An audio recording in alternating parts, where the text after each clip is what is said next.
I was spending some time with a colleague of mine, and he was complaining that he's not mindful anymore and he's not meditating anymore, and life really isn't quite as good as it was when he used to do those things. And all of a sudden he stopped in the middle of a sentence and said, "Oh, listen! Oh, listen!"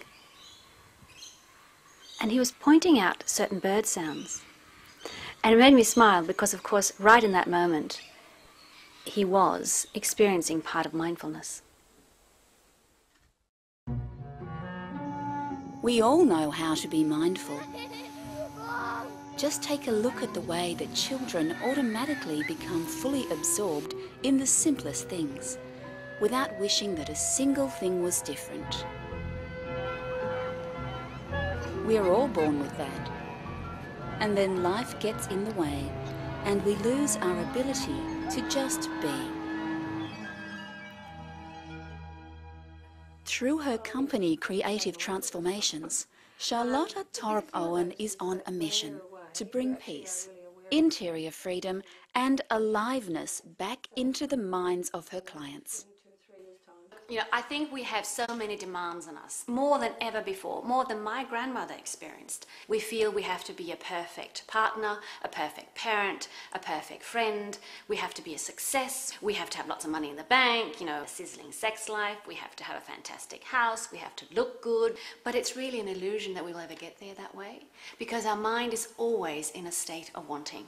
It is not designed for contentment. The only way out of it is to try to take control of our minds.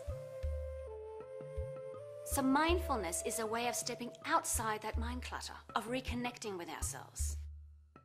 We become self-aware, and then the positive moments are even more wonderful, and we are also more able to cope with painful emotions. By dealing with issues at their core, life has more depth, contentment and delight. Anxiety and depression are reduced, and we can choose our reactions instead of being a slave to them. So, how does one rediscover mindfulness? Is it a difficult skill to learn? Can anyone do it? Lucky for Charlotta's clients, a very simple place to start is the chocolate box. Okay, so now let's start to experience mindfulness. And of course, you know, why not do it in a really pleasant way? So the idea is that you take a chocolate. So would you like to take one and pass it along? Just observe it. Really look at it. The way the light hits it. Look at the shape. Feel the shape. Feel the roundness. Put it to your ear and make the noise. The loud noise in the ear. And also smell it.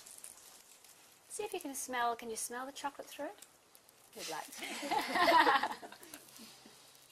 The instructions are that you put it in your mouth, you close your eyes, and then you simply just focus on the chocolate in your mouth. Nothing else. And you don't open your eyes till there's no more chocolate left in your mouth. Okay? So when you're ready, put it in your mouth and close your eyes.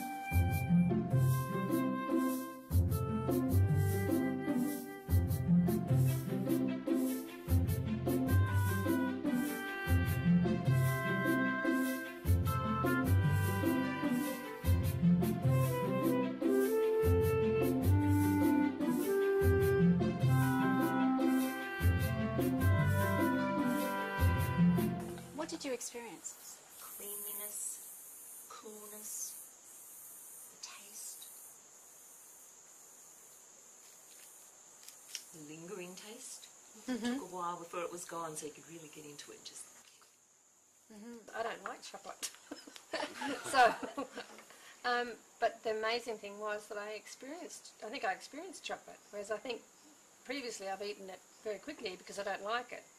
Whereas this time I really noticed how velvety it was and how all my girlfriends rave about chocolate. I could see why they rave about chocolate. Mindfulness, of course, is about a lot more than just eating. Imagine for a moment you've got this beautiful, juicy lemon. You take a slice of it, you put it in your mouth, and you squeeze. What do you feel? Most of us feel the saliva rushing in keen anticipation of the sourness. So just imagine that. Imagine what your negative thoughts Stressful thoughts due to your system, when a thought creates such a physical response.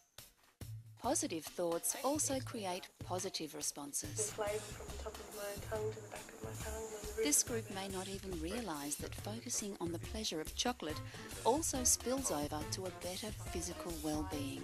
But I actually kept focus without trying to. Our thoughts, emotions and physical selves are all connected. You are not your thoughts. You are the awareness. You are not the storm. You are the landscape.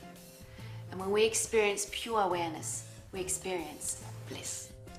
Mindfulness is all about being in the experience. It requires our full attention, and it takes a lot of practice. We need to notice our emotions, our thoughts, and our physical sensations. To be mindful, we need to be kind and gentle to ourselves. And that means not judging what happens and arises. So whatever you're feeling, it's okay. Just own it, don't judge it. If you feel pain, feel pain. If you feel embarrassment. Don't bury it. When we do that, we sometimes act out in inappropriate ways by getting angry with somebody or putting somebody else down. We have a poor definition of success. It's not just about making money or social status.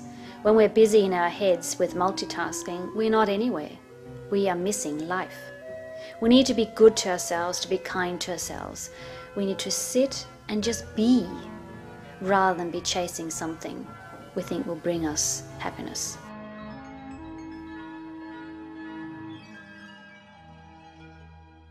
Charlotta's challenge to this group during the next 7 days is to centre themselves and, whenever they eat snacks or treats, to cultivate an awareness around that experience. So just staying centred on just the chocolate and nothing else. That's good.